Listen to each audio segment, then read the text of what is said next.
মানুষের ক্ষমতার দম্ভ অনেক সময়তেই তাকে অন্ধ করে দেয়। সেভাবে অর্থ আর প্রভাব থাকলে অন্যের জীবনও নিজের মতো করে চালানো যায়। কিন্তু প্রকৃতপক্ষে মানুষ তো মন দিয়ে গড়া, হিসেবের ছকে বাঁধা নয়। তাই চাপিয়ে দেওয়া সিদ্ধান্ত একদিন নিঃশব্দ প্রতিশোধ হয়ে ফিরে আসে। নমস্কার, আমি রিয়া। আপনারা শুনছেন গল্প একান্তে। একান্তে গল্প শোনার আদর্শ ঠিকানা। আজ আপনাদের শোনাব একেবারে আনকোড়া এক লেখকের গল্প। সাহিত্যিক সতীশচন্দ্র মুখোপাধ্যায়ের কলমে প্রতিশোধ। চলুন শুরু করা যাক।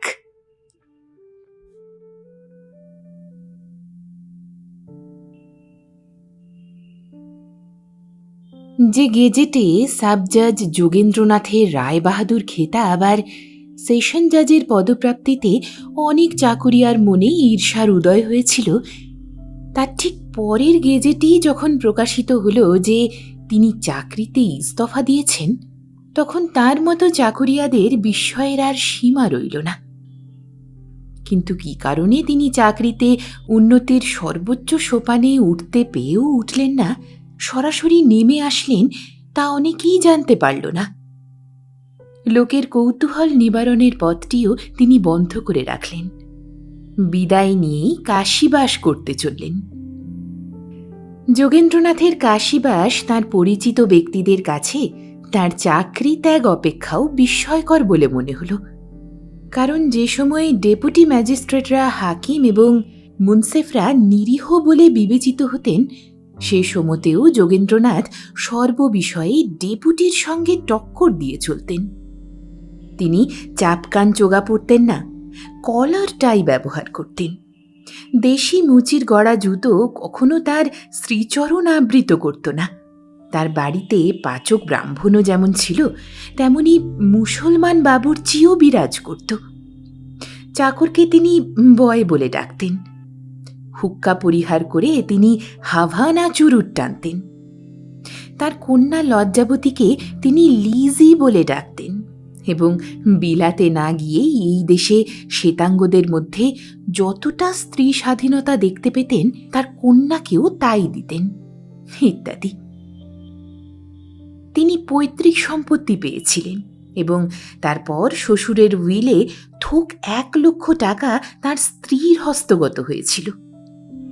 এহেন যোগেন্দ্রনাথ জীবনের ও চাকরির চরম ও পরম উদ্দেশ্য উপাধি ও যজিয়তি পেয়েও ছেড়ে একেবারে কাশীবাস করতে চলে গেল। এতেও যদি মানুষ বিস্মিত না হয়, তবে তারা বোধহয় কিছুতেই বিস্মিত হবে না। লজ্জাবতী যোগেন্দ্রনাথের প্রথম সন্তান। তার জন্মের 5 বছর পরে তার একটি পুত্র জন্মগ্রহণ করে। যোগেন্দ্রনাথের স্নেহ কন্যাই সমধিক পেয়েছিল এবং তিনি তাকে ছবি আঁকা থেকে পিয়ানো বাজানো পর্যন্ত নানা ইঙ্গ বঙ্গ প্রিয় বিদ্যায় পারদর্শিনী করে তুলতে চেষ্টার ত্রুটি করেননি। মেয়েকে একদিন সাধারণ বাঙালি ঘরে দিতে হবে, এটা তার কল্পনাতেও আসেনি। কিন্তু কন্যা যখন 12 বছর অতিক্রম করে 13তে এবং 13 অতিক্রম করে 14তে পদার্পণ করলে, তখন গৃহিণীর অবিরাম চেষ্টায় কন্যার বিবাহের কথা যোগেন্দ্রনাথকেও ভাবতে হল। অথচ তখন কন্যার শিক্ষার ও চালচলনের সৌরভ চারিদিকে ছড়িয়ে পড়েছে। শিক্ষা তখন গুণ হয়েও দোষ হয়েছে। সাধারণ হিন্দু ঘরের সেই মেয়েকে নিতে কেউ সাহস করলে না। যোগেন্দ্রনাথ এতে বিচলিত না হলেও গৃহিণীর ব্যাকুলতা তাকে অবিচলিত থাকতে দিচ্ছিল না। এই সময়ে শশী মুক্তার তাকে পথ দেখিয়ে দিলেন। শশীকান্ত সে জেলায় সাহা জমিদারদের আম মুক্তার। তিনি খুব মজলিশি লোক, যেন চোখে মুখে কথা বলেন। বেশটি সর্বদাই পরিপাটি, কথার খুব বাঁধুনি। সংবাদপত্র থেকে সংবাদ নিয়ে খুব আপ টু ডেট। ডেপুটি, মুন্সেফ প্রমুখ হাকিমদের সঙ্গে সাক্ষাৎ করা এবং জাজ ম্যাজিস্ট্রেটকে সেলাম জানানো, ভিড় জোগানো তার কাজ। যার যে জিনিসের প্রয়োজন হয় জানতে পারলেই শশী মুক্তার তা যোগান দেন, এবং মামলা মোকদ্দমায় তার প্রতিদান যে না পেয়ে থাকেন এমন নয়। যে সময়ে জমিদারের একটা চরের সত্ত্ব নিয়ে একটা বড় মামলা যোগেন্দ্রনাথের আদালতে দায়ের ছিল, এবং তার কাছে শশী মুক্তারের যাতায়াতটাও কিছু বেশি হচ্ছিল, সেই সময়ে তিনি সাব জাজবাবুর কন্যা দায়ের কথাটা শুনে বললেন, এই কথা তা এতদিন আমায় বলেননি কেন? মা যেমন আমার রূপে লক্ষ্মী, গুণে সরস্বতী, আমি তেমনই পাত্র এনে দেব। অতিরঞ্জনে শশী মুক্তারের স্বাভাবিক পটুত্ব থাকলেও পাত্রের বর্ণনায় সে অতিরঞ্জন করেনি। পাত্রটি তার ভাগিনীও। ভগিনীপতি গ্রামের স্কুলে মাস্টার ছিলেন। বিধবা ভগিনীর সেই এক সন্তান। অবস্থা ভালো নয়, তবে শশী মুক্তার যে বলতেন তিনিই ছেলেটাকে পড়ান, সে কথা সত্যও আবার মিথ্যাও। ছেলেটির সাধারণ ব্যয় তার বৃত্তিতেই চলেছে, তবে পরীক্ষার ফিজ এবং বই কিনবার টাকা সময়ে সময়ে শশী মুক্তারকে দিতে হয়েছে। ছেলেটি যেমন স্বরূপ তেমনই সচ্চরিত্র। ছেলে এতদিন বিয়ে করতে চায়নি। শশী মুক্তারও বিশেষ চেষ্টা করেননি, কারণ বিয়ে দিয়ে টাকাটা যে তিনি নিতে পারবেন এমন সম্ভাবনা ছিল না। ছেলেটি খুব হুঁশিয়ার। কিন্তু এবার বিয়েতে ছেলের আপত্তি একটু কমে আসছিল, কেননা মা অত্যন্ত জিদ ধরে বসেছেন, আর এমএ পাশ করবার পর আইন কলেজে তার কোনো বৃত্তির আয়ও ছিল না। শশী মুক্তার এই ছেলের সন্ধান দিলে যোগেন্দ্রনাথ একবার এগোতে আর একবার পেছোতে লাগলেন। ছেলেটি ভালো, কিন্তু বড় গরিব। শেষে তিনি একবার ছেলেটিকে দেখতে চাইলেন। শশী মুক্তার বললেন, এই কথা, আরে আমি তাকে আনাচ্ছি। তিনি ভাগিনেওকে একটা কাজের ছল করে একবার আসতে লিখলেন। ছেলেটি এলে তাকে দেখে চক্ষুকর্ণের বিবাদ ভঞ্জন হলে যোগেন্দ্রনাথের আর সে সম্বন্ধে কোনো আপত্তি রইল না। চমৎকার ছেলে, সে উকিল হলে তিনি তাকে বিলাতে পাঠিয়ে ব্যারিস্টার করে আনবেন। বিলাতের একটা মোহ যোগেন্দ্রনাথকে সবসময়তেই আচ্ছন্ন করে রাখত। তিনি নিজে কালাপানি পার হতে পারেননি ঠিকই, কিন্তু তার বড় সাধ ছিল ছেলে ও জামাই বিলাতে যাবে। যোগেন্দ্রনাথ শশী মুক্তারকে বললেন, এ সম্বন্ধে আমার অমত নেই, কিন্তু আপনার ভগিনীর যা অবস্থা তাতে এখন তো আমার মেয়ে শ্বশুর বাড়িতে পাঠানো যাবে না। শশী মুক্তার বললেন, সে তো বটেই, সেখানে বনগাঁয়ে কোথায় এই সোনার প্রতিমা নিয়ে যাবে সে আমি ঠিক করে দেব। শশী মুক্তার তখন ভগিনীর বাড়ি গিয়ে ভগিনীকে বোঝালেন, ও মেয়ের সঙ্গে বিয়ে না দিলে ছেলে হয়তো একটা খ্রিস্টান মেয়েকে বিয়ে করে বসবে। মা সব শুনে জানালেন, তবে তুমি এই মেয়ের সঙ্গে বিমলের বিয়ে ঠিক করে দাও। 2 বছর বই তো নয়, এতদিন যেমন কেটেছে আর 2 বছরও তেমনই কাটবে।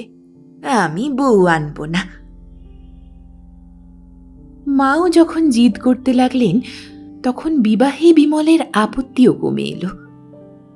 আজকালকার ছেলে ঘোমটা পরা লজ্জায় জড়সড় লেখাপড়া না জানা মেয়ে বড় পছন্দ করে না। তার যেমনটি চাই লজ্জাবতীও তেমনটিই বটে।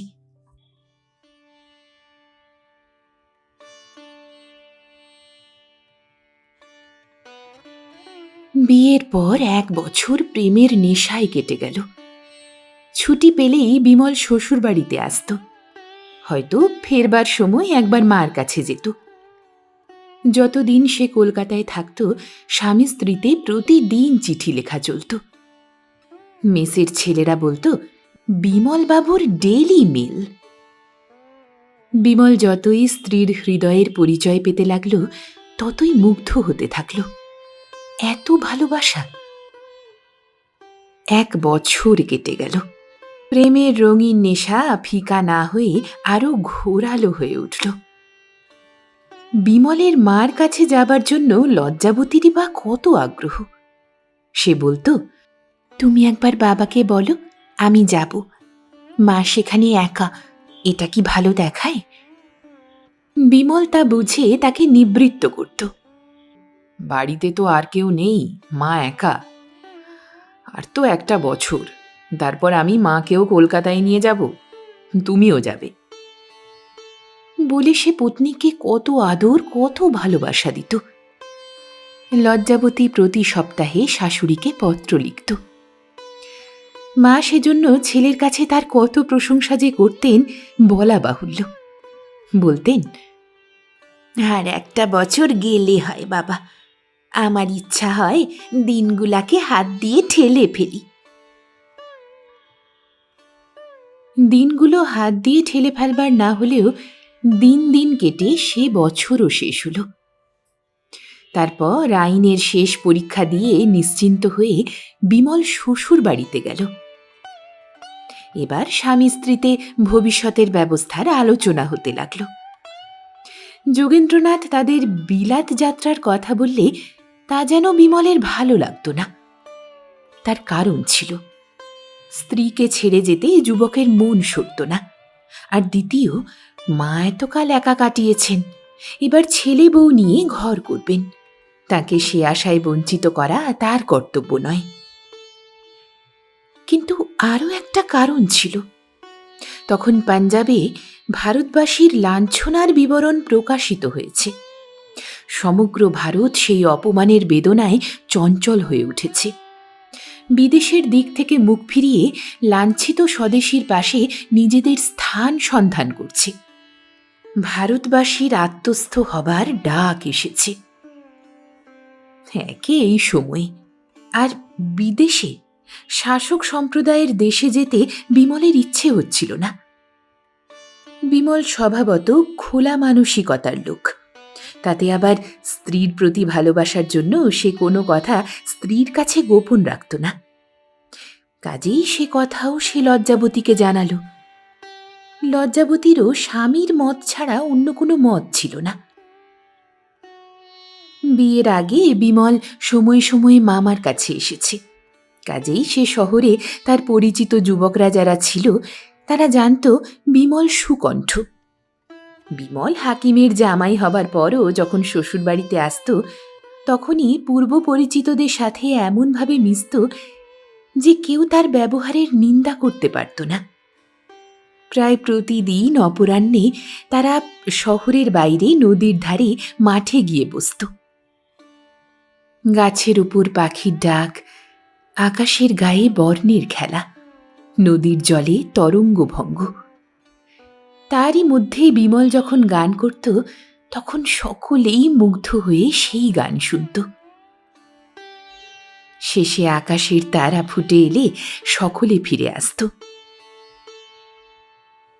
যার তার সঙ্গে বিমলের এমন মেলামেশা যোগেন্দ্রনাথের ভালো লাগত না, কিন্তু তিনি স্ত্রীকে সে কথা বললে গৃহিণী যখন বলতেন, তোমার সবটাতেই বাড়াবাড়ি, ছেলে মানুষ, সারাদিন কি বাড়িতে আটকান পড়ে থাকবে নাকি?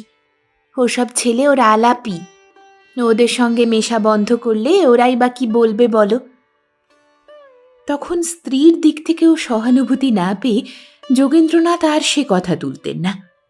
তিনি কিছুটা ভয় করেই চলতেন তার স্ত্রীকে। সেদিন মধ্যাহ্নে বিমল লজ্জাবতী গল্প করছিল। যোগেন্দ্রনাথ আদালতে গিয়েছেন। বিমল মার কাছে যাবে যাবে করেও যেতে পারছে না, যেতে মন সরছে না। এখনো তো ছুটি আছে, এই বলে মনকে বুঝিয়ে সে স্ত্রীর কাছে রয়ে গেল। বিশেষ আজ কদিন থেকেই লজ্জাবতীর শরীরটা ভালো ছিল না। মাথা ধরা, বিবমিশা, দৌর্বল্য ইত্যাদি বোধ হচ্ছে। লজ্জাবতী খাটে শুয়ে আছে, পাশে একখানা চেয়ারে বসে বিমল গল্প করছে। দূরে রাজপথে বহু কণ্ঠের গীতধ্বনি শ্রুত হল। দুরাগত গীতধ্বনি ক্রমে নিকটে আসতে লাগল। তারপর সেই ঘরের দুয়ারে এসে গায়ক দল দাঁড়ালো। বিমল তাদের কাছে গেল। তারা বিমলকে বললে, চলো আমাদের সঙ্গে। তখনই তারা একজন রাজনীতিক নেতার গ্রেপ্তারের সংবাদ পেয়েছে।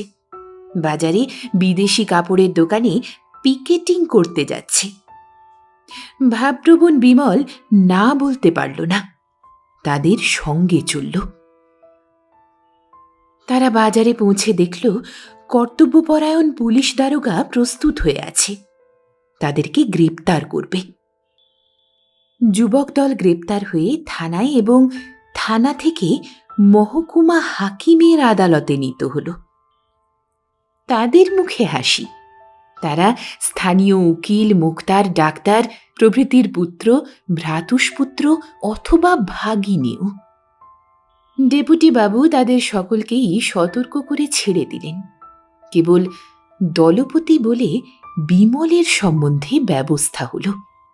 আদালত বন্ধ না হওয়া পর্যন্ত আটক করা হলো তাকে। যোগেন্দ্রনাথ মুন্সেফ হলেও যে ডেপুটির শ্রেষ্ঠত্ব স্বীকার করতেন না, তাতে ডেপুটি বাবুর রাগ ছিল এবং সেই জন্যই তিনি বিমলের সম্বন্ধে এই ব্যবস্থা করলেন। কেবল যোগেন্দ্রনাথকে শিক্ষা দেওয়াই তার উদ্দেশ্য। তিনি অল্পক্ষণ পরেই এজলাস থেকে উঠে গেলেন। ছেলের দল আদালতেই ছিল। তারা বিমলকে ফুলের মালা পরিয়ে তাকে ঘিরে শোভাযাত্রা করে গান করতে করতে পথে বের হল। তারা যতই অগ্রসর হতে থাকল, ততই তাদের সংখ্যা বৃদ্ধি পেতে থাকল। আদালতে এই সংবাদ শুনে যোগেন্দ্রনাথ নিদাগ দিগন্তের মতো আঁধার মুখে বাড়ি ফিরেছিলেন। বিমলকে ঘিরে যুবকেরা যখন তার গৃহদ্বারে এসে বন্দে মাতারম ধ্বনি তুলল, তখন তার মনে হল স্বহস্তে তাদেরকে বেত দিয়ে আঘাত করে জর্জরিত করে তোলেন। ছেলেরা গাইতে গাইতে চলে গেল। বিমল ঘরে প্রবেশ করল। যোগেন্দ্রনাথের রুদ্ধ রাগ জামাতার উপর গিয়ে পড়ল। তিনি ক্রোধকম্পিত কণ্ঠে বললেন, এসব বাঁদরামি আমি সহ্য করব না। বিমল কোনো কথা বললে না। যোগেন্দ্রনাথ তাতে যেন আরো উত্তেজিত হয়ে উঠলেন। বললেন, কি চুপ করে রইলে যে? আমার বাড়ি থেকে ওসব চলবে না। এবার বিমল আর আত্মসংযম করতে পারলে না। বললে, ঠিক আছে, আমি চলে যাচ্ছি। কি তেজ তোমার! যখন আশ্রয় দিয়ে আজ এই কথা বলবার উপায় করে দিয়েছিলাম, তখন এই তেজ কোথায় ছিল? আস্তা কুড়ের পাত কি কখনোই স্বর্গে যায়? ভালো, তাই হোক। বিমল আর কোনো কথা না বলে অন্তরের দিকে যাচ্ছিল। যোগেন্দ্রনাথ বললেন, কোথায় যাচ্ছ? আমার স্ত্রীর সঙ্গে দেখা করতে। যখন দেখা করবার যোগ্যতা হবে তখন পরিবার পালন করতে পারবে, তখন দেখা করো। সুতরাং আর কোনো কথা না বলে বিমল বাড়ি থেকে বেরিয়ে গেল। যার সন্ধানে বিমল অন্দরের দিকে যাচ্ছিল, সে যে পাশের ঘরেই ছিল এবং শ্বশুর জামাইয়ের কথোপকথন সব শুনেছিল, বিমল তা জানত না। বিমল চলে গেলে লজ্জাবতীর মনে হল তার চোখের সামনে সব যেন অন্ধকার হয়ে গেল। পাশে একখানা আরাম কেদারা ছিল। সে সেইখানার উপর বসে পড়ে দুই হাতে মুখ ঢেকে বুক ভাঙা বেদনায় কেঁদে চলল। লজ্জাবতীর মা তখন রান্নাঘরে ময়দা মাখছিলেন। পাচক লুচি ভাজবার আয়োজন করছিল। বাড়ির দুয়ারে ছেলেদের জয়ধ্বনি শুনে তিনি ব্যাপারটা কি জানবার জন্য মুরারিকে পাঠিয়েছিলেন। মুরারি যোগেন্দ্রনাথের আদালতে চাপরাশি, বাড়িতে পাচক। সর্বপ্রযত্নে গৃহিণীর মন জুগিয়ে আদালতে চাকরি এবং বাড়িতে অন্যের সংস্থান ঠিক রাখি। সে অল্পক্ষণ পরে ফিরে এসে বিমলের আগমন থেকে তার গৃহত্যাগ পর্যন্ত সমস্ত ঘটনা বিবৃত করলে। তখন গৃহিণী ভিজানো ময়দা ফেলে রেখে ময়দা মাখা হাতেই দ্রুত বাইরের ঘরে ছুটলেন। যেতে যেতে পাশের ঘরে মেয়েকে বিহ্বলভাবে কাঁদতে দেখে গেলেন। যোগেন্দ্রনাথ তখন রাগে ফুলে ফুলে উঠছিল। গৃহিণী কিন্তু তার রাগের ভয় করতেন না, বরং তিনি গৃহিণীর রাগের ভয় করতেন। গৃহিণী গিয়ে বললেন, বলি তোমার হয়েছে কি? জামাইকে যা নয় তাই বলেছ? যোগেন্দ্রনাথ এখন একটু চড়া সুরেই বললেন, ওসব তুমি বুঝবে না, ও কথায় কথা বলো না। আমার বাড়িতে দেখো, ও হাকিমি মেজাজ এজলাসেই রেখে এসো, ওটা বাড়িতে ভালো না। কাঁচা পোয়াতি মেয়ে সেই অবধি কাঁদছে, আর জামাই যে চলে গেল তারপর। চলে গেল? যাবে কোথায়? খাবে কি?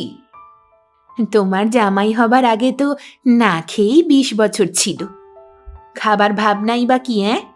পাশে কি কিছু কম? সে একটা মুনশেফিও জুটবে না? যোগেন্দ্রনাথ নিরুত্তর রইলেন। গৃহিণীর সঙ্গে তিনি কোনোদিনই এঁটে উঠতে পারতেন না, কেই বা পারে। কিন্তু তিনি মনে মনে নিজের কাজের সমর্থন করতে চেষ্টা করলেন। তিনি কি কম দুঃখে ওসব কথা বলেছেন? ডেপুটির কাছে তার মাথা হেঁট হয়েছে। তিনি বললেন, তা এখন কি করতে বলো? জামাইকে গিয়ে ফিরিয়ে আনো। তা দেও মুরারিকে পাঠিয়ে। গৃহিণী পাশের ঘরে গিয়ে সস্নেহে মেয়ের মাথায় হাত বুলিয়ে দিলেন। বললেন, ওঠ মা, ওঠ, অমন করে কাঁদে না বাছা, আমি জামাইকে আনতে পাঠাচ্ছি। তারপর গলাটা একটু চড়িয়ে কর্তাকে শুনিয়ে বললেন, পোড়া চাকরিতে 14 জেলার জল খেয়ে দেহটাও গেল। এ যেন বেদের টোল ফেলে থাকা, আর সাহেবের ভয় যেন জুজুর ভয়। তারপর তিনি বিমলের সন্ধানে মুরারিকে পাঠালেন। অনেক অনুনয় বিনয়ের কথা বলে দিলেন, তার মাথার দিব্যি সে যেন ফিরে আসে। মুরারি চতুর লোক, পরপর 8 জন মুন্সেফের মন জুগিয়ে চাকরি বজায় রেখেছে। সে বুঝল এই ব্যাপারের পর বিমলার মামার কাছে যাবে না। তবুও স্টিমার ঘাটে যাবার পথে শশী মুক্তারের বাড়ি একবার হয়ে এলো। অসময়ে তাকে দেখে শশী মুক্তার জিজ্ঞাসা করলেন, কি মুরারি, কি ব্যাপার? সে জানালে কিচ্ছু না, এই পথ দিয়ে যাচ্ছিল তাই। শশী মুক্তার তখন বললেন, দেখলে বিমল ছোঁড়াটার কাণ্ড? আমি যে কেমন করে সদরওয়ালা বাবুর কাছে মুখ দেখাবো তাই ভাবছি। কাল সকালে যাব। বাপু, তোর শব্দ ওই কোম্পানির চাকর ওই শ্বশুরের হাতে, তোর আবার বন্দে মাতরম করা কেন? তিনি নিজের মনে কথা বলতে বলতে হুক্কা থেকে কলকাটা মুরারিকে দিলেন। সে আড়ালে গিয়ে একটা টান দিয়ে কলকেটা যথাস্থানে রেখে বিদায় নিল।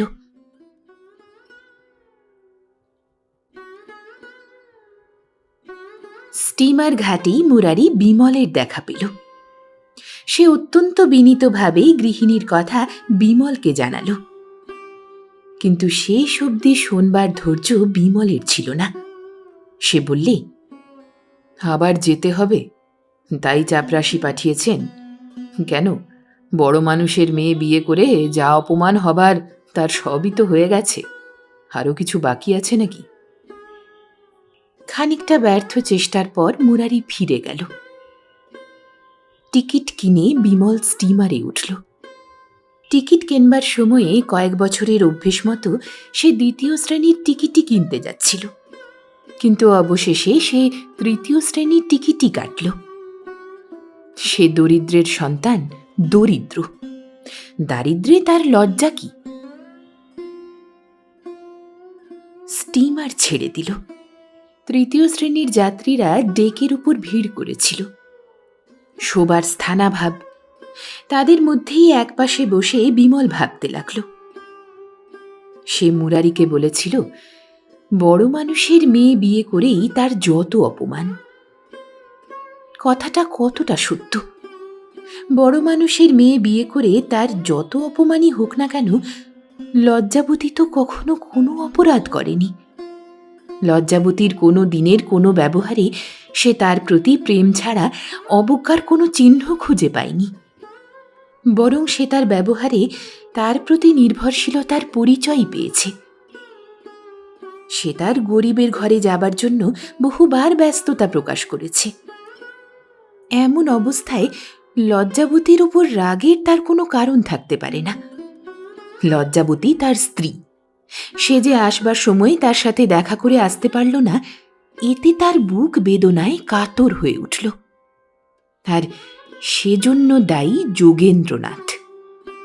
যোগেন্দ্রনাথের উপর রাগে তার হৃদয় পূর্ণ হয়ে উঠল। সে যদি মানুষ হয় তবে এ অপমানের প্রতিশোধ সে নেবে। এত রাগের মধ্যেও লজ্জাবতীর কথা মনে করে বিমলের চোখ অশ্রুতে ঝাপসা হয়ে এলো। সে কেবলই ভাবতে লাগল কেমন করে লজ্জাবতীকে নিয়ে আসবে। সে যে পিতার পক্ষ অবলম্বন করতে পারে এ সম্ভাবনাকেও বিমল মনে স্থান দিতে পারল না। ভোর হলে স্টিমার যে ঘাটে ভিড়ল তাকে বাড়ি যেতে হলে সেই ঘাটেই নামতে হয়। সে নেমে পড়ল এবং তার পরীক্ষার খবর যেন বাড়ির ঠিকানাতে পাঠায় কলকাতার মেসের এক বন্ধুকে এই চিঠি লিখে ডাকে দিয়ে সে বাড়ি চলল। প্রায় 4 ক্রোশ পথ হেঁটে বেলা প্রায় 11টার সময় সে যখন বাড়িতে পৌঁছল, তখন সহসা তাকে উপস্থিত দেখে মা ব্যস্ত হয়ে জিজ্ঞেস করলেন, কি বাবা, এ খবর না দিয়েই? বিমল মার পায়ের ধুলো নিয়ে বললে, কেন মা, এ তো আর কুটুম বাড়ি নয়। মা ছেলের আহারের আয়োজন করতে ব্যস্ত হয়ে পড়লেন। মুরারি সে সংবাদ নিয়ে স্টিমার ঘাট থেকে ফিরে গেল।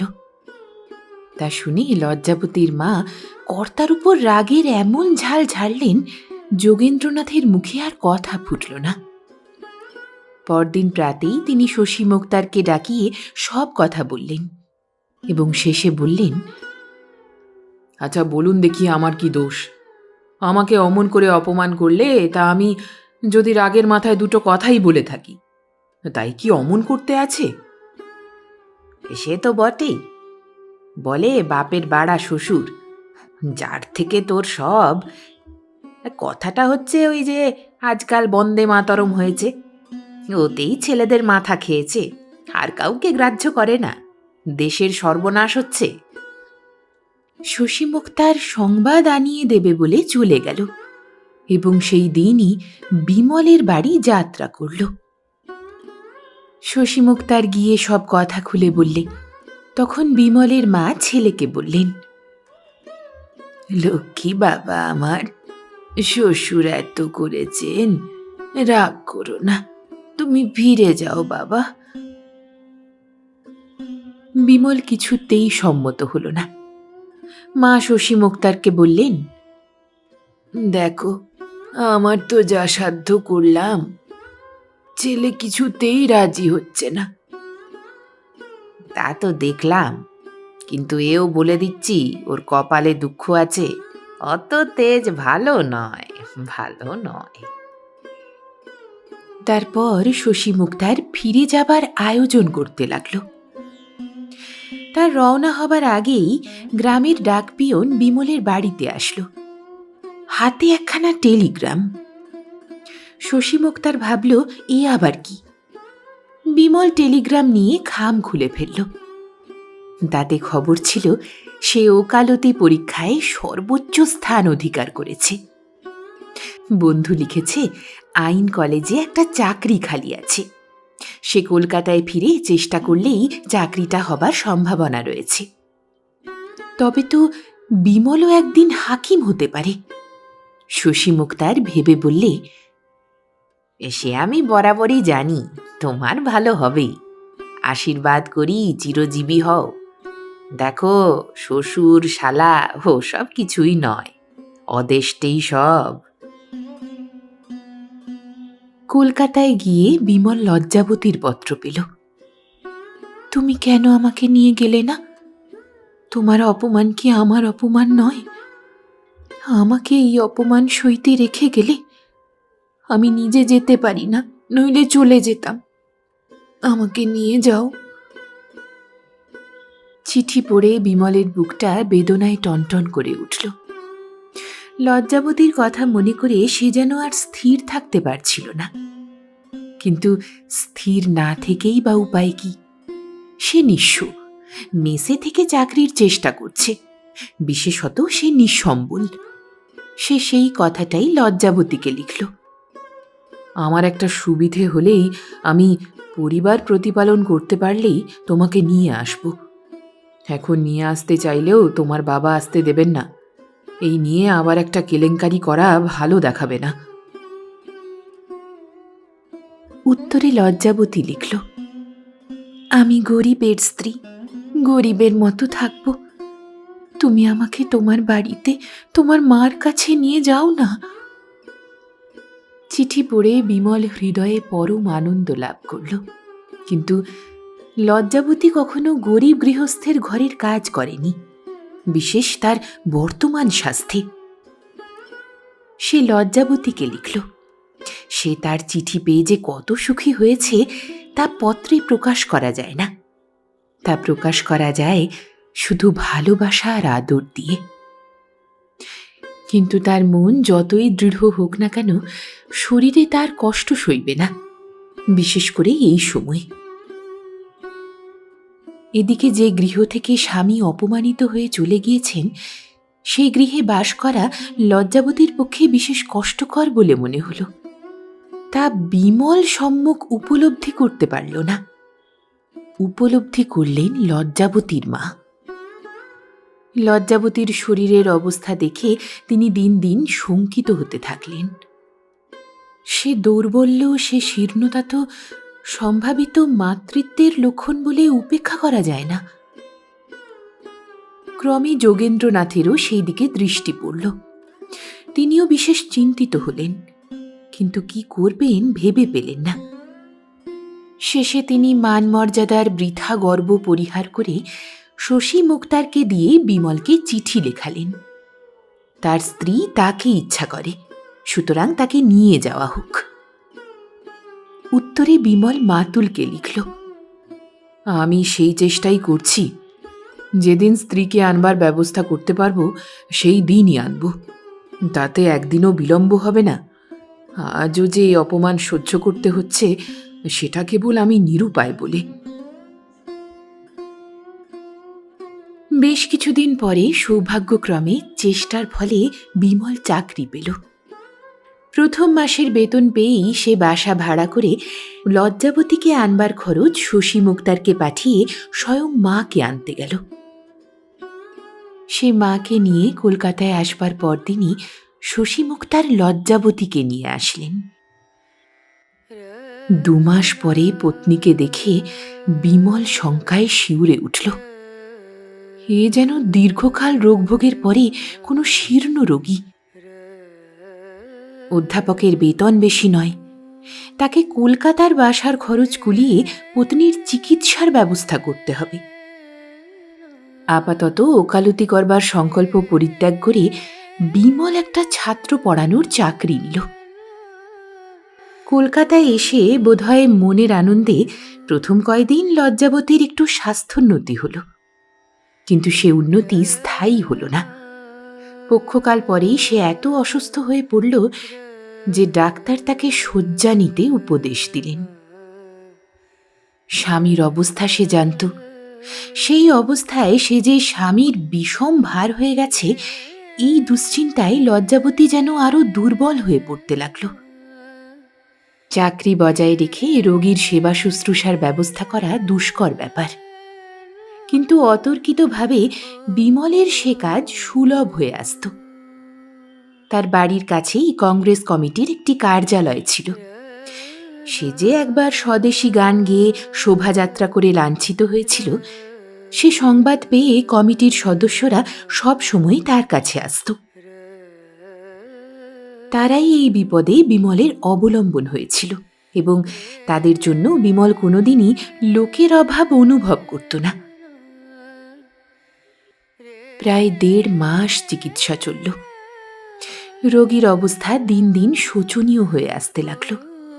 শেষে একদিন ডাক্তার বললেন, রোগীর অবস্থা যেমন, তাতে কৃত্রিম উপায়ে অকালে প্রসব করালে তাতে যদি সে বাঁচে।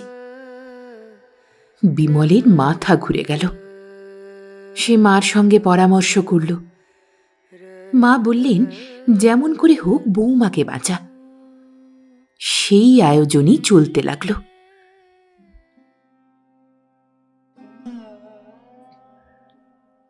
যোগেন্দ্রনাথের পুত্র কোনো ফিরিঙ্গি স্কুলের ছাত্রাবাসে থাকত। সে সর্বদাই দিদির সংবাদ নিত এবং তার মাকেও দিত।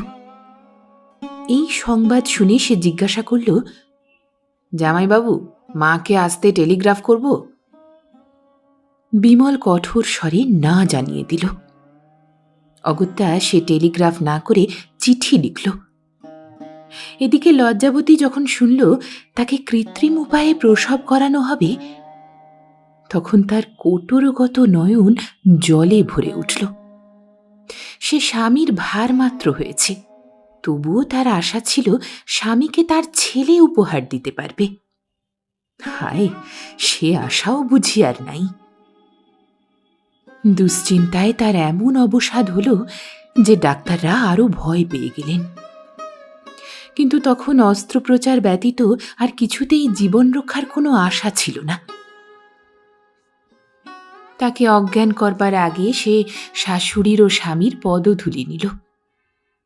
তারপর প্রশান্তভাবে অবশ্যম্ভাবীর জন্য প্রস্তুত হল। রাত্রি প্রভাত হল। শঙ্কা দুঃসহ দীর্ঘ রাত্রি। জীবন মরণের দ্বন্দ্বে মৃত্যুই যে জয়ী হবে সে বিষয়ে তখন আর সন্দেহ নেই। জীবনের মেয়াদ তখন আর ঘণ্টায় নয়, মিনিটে। বাড়ির সামনের রাস্তায় গাড়ি থামল। জানলা দিয়ে বিমল দেখল গাড়িতে তার শ্বশুর শাশুড়ি। সে উঠে ঘরের বাইরে গেল। যে যুবকটি রোগীর শুশ্রূষার জন্য লজ্জাবতীর কাছে বসেছিল সে জিজ্ঞাসা করল, এ সময় কোথায় যাচ্ছেন? উত্তর না দিয়ে বিমল নেমে গেল। সে যখন ঘরের দুয়ারে উপস্থিত হল তখন তার শাশুড়ি ব্যস্ত হয়ে জিজ্ঞাসা করলেন, কেমন আছে বাবা? বিমল সে কথার উত্তরে কেবল শ্যালককে বললে, উপরে নিয়ে যাও। তিনি চলে গেলে যোগেন্দ্রনাথ যখন ভিতরে প্রবেশ করবার উদ্যোগ করলেন তখন বিমল পথ আগলিয়ে দাঁড়াল। তার দৃষ্টিতে শোকের আর্দ্রতা ভেদ করে অপমানের তীব্রতা ফুটে উঠেছিল। সে বললে, একদিন আপনি আমাকে আমার স্ত্রীর সঙ্গে দেখা করতে দেননি। আপনি তাকে মেরে ফেলেছেন। আপনাকে আমি আমার স্ত্রীর সঙ্গে দেখা করতে দেব না। তখন উপরে কন্যার শোকে কাতর জননী আর্তনাদ করে উঠলেন। বারবার বলতে লাগলেন, মা, আমি এছি মা, একবার মা বলে ডাক। বাপের উপর রাগ করে এমন প্রতিশোধ নিতে হয় রে। মার বুক এমনি করে খালি করে যায় রে মা।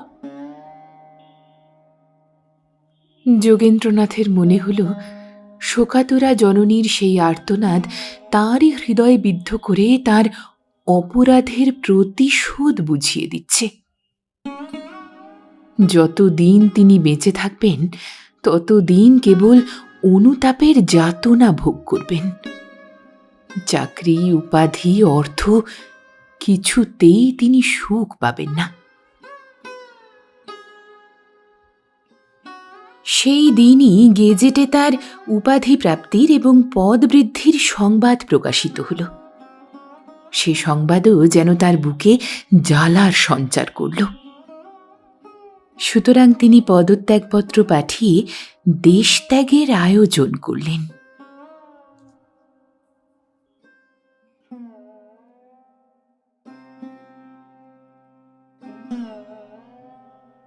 এখানেই শেষ হলো আজকের গল্প।